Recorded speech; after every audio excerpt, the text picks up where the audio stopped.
Okay जी, thermochemistry का chapter हम start कर रहे हैं। देखिए बहुत फ़र्क है। एक तो है थर्मोडाइनमिक्स, बहुत बड़ी बात होती है, बड़ा चैप्टर।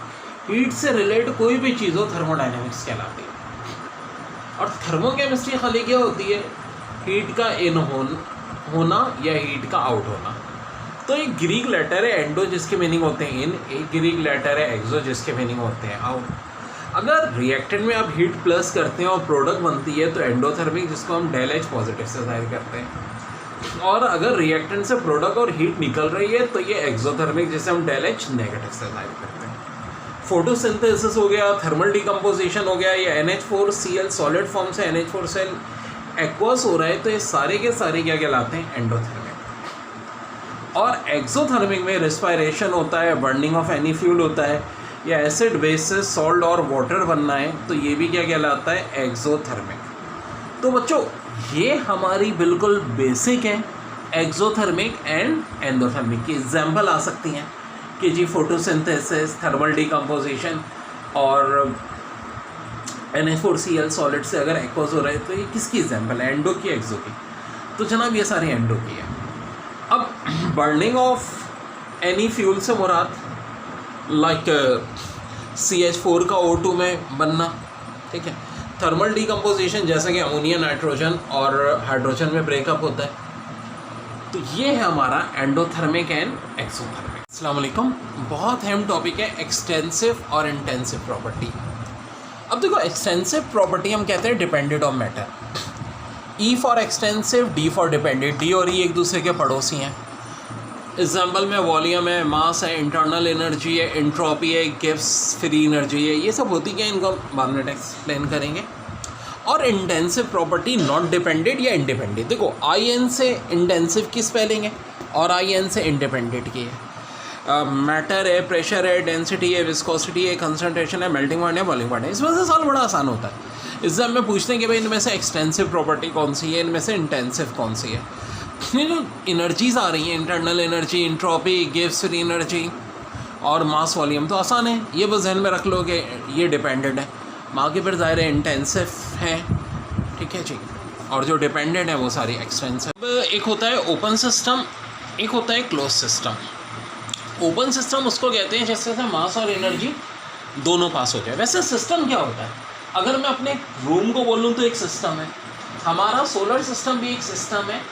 आपको पता है हमारे सोलर सिस्टम की बाउंड्री क्या है? ऑट क्लाउड कहते हैं उसको। यूनिवर्स इन उर्दू के नाम से अमीन एजुकेशन पे आप लिखें तो आपको बहुत अच्छी इन्फॉर्मेशन मिलेगी यूनिवर्स की। अब कमरे की दीवारें जो हो गई वो क्या हो जाएंगी भाई? सिस्टम हो जाएंगी। और सराउंडिंग क्या होगा? कमरे से बाहर की चीज़ सराउंडिंग होती है। तो मेरे भाई सिस्टम में भी तीन सिस्टम है। एक ओपन सिस्टम जिससे मास और एनर्जी दोनों पास हो जाती है। टीन कप, चाहे बड़े आराम से गिर सकती है कप में से, ये इसकी एक बेस्ट एग्जाम्पल है।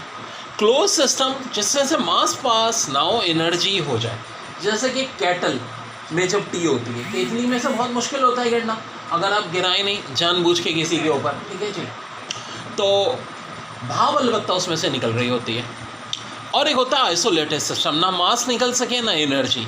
नीचे आपने इंसुलेटर लगा दिया, ऊपर सील कर दी टीन दीवार या थर्मोफ्लास्क। थर्मोफ्लास्क में क्या होता है? टेम्परेचर जो होता है वही रहता है। तो ये मिसाल हो जाएगी आइसोलेटेड। टॉपिक है फर्स्ट लॉ ऑफ थर्मोडायनेमिक्स।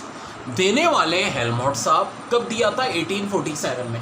याद रखना बड़ा आसान है, पाकिस्तान से बनने से 100 साल पहले।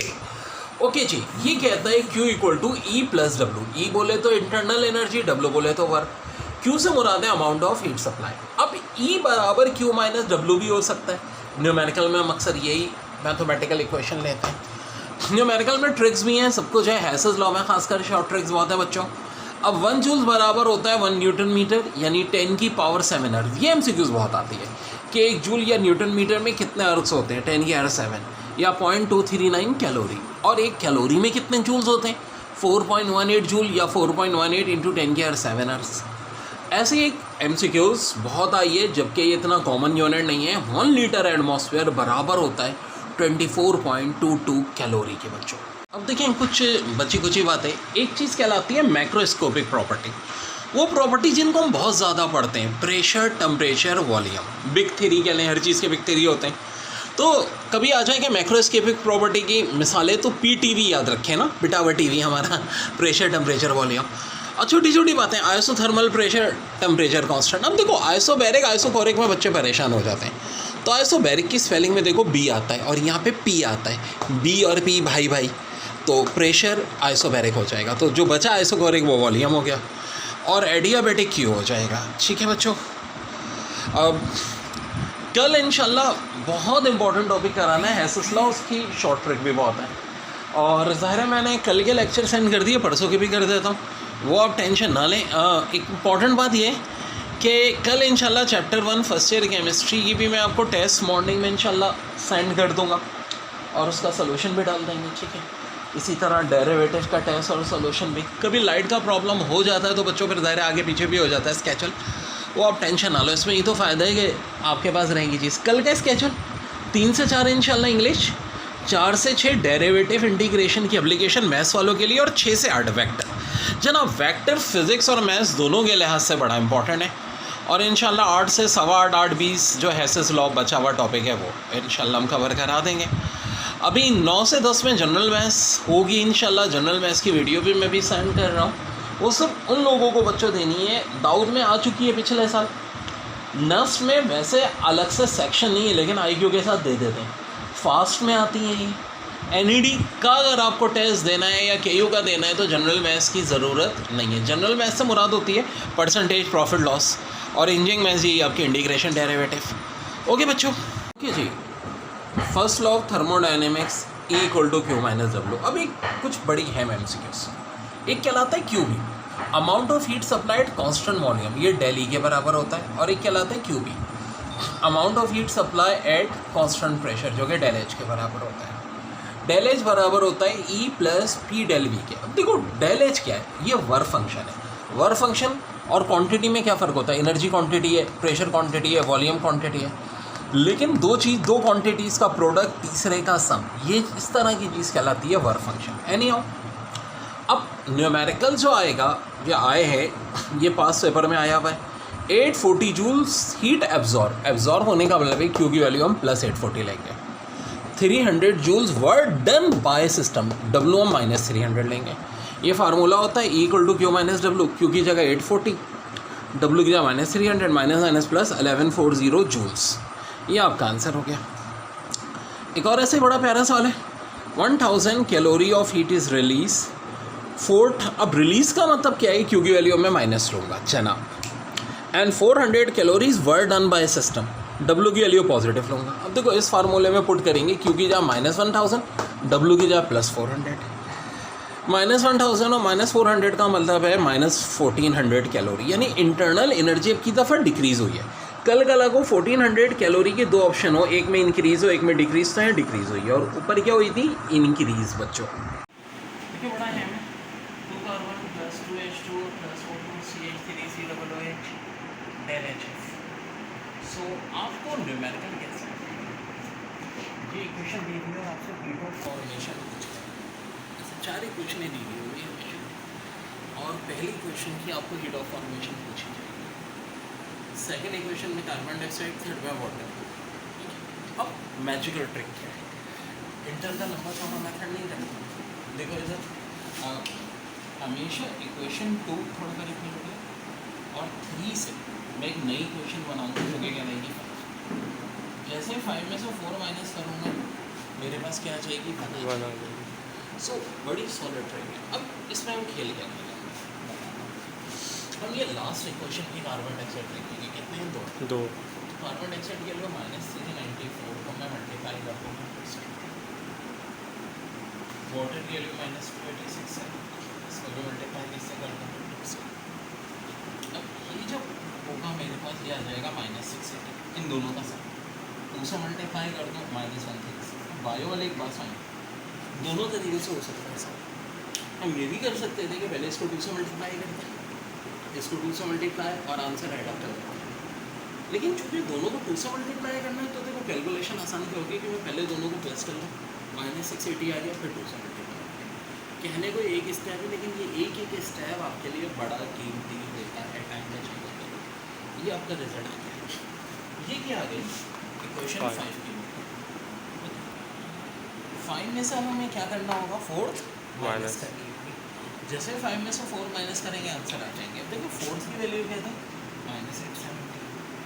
माइनस के रूल लेते हैं, माइनस माइनस क्या हो जाता है, प्लस हो जाता है।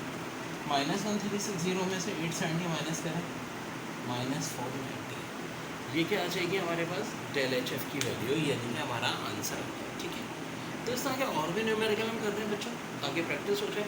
ट्रिक ये कि 2 और 3 से मिला के 5, और 2 और 3 में क्या देखनी होगी, कार्बन डाइऑक्साइड और वाटर की दोनों।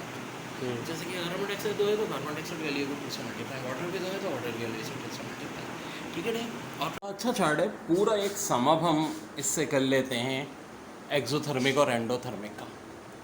फ्लो ऑफ हीट एनर्जी क्या होता है, देखिए एक्सोथर्मिक में हमेशा होता है सिस्टम के सराउंडिंग, सिस्टम से चीज़ सराउंडिंग में जाती है, और एंडोथर्मिक में सराउंडिंग टू सिस्टम। ये एमसीक्यूज आ जाती है बस वक्त।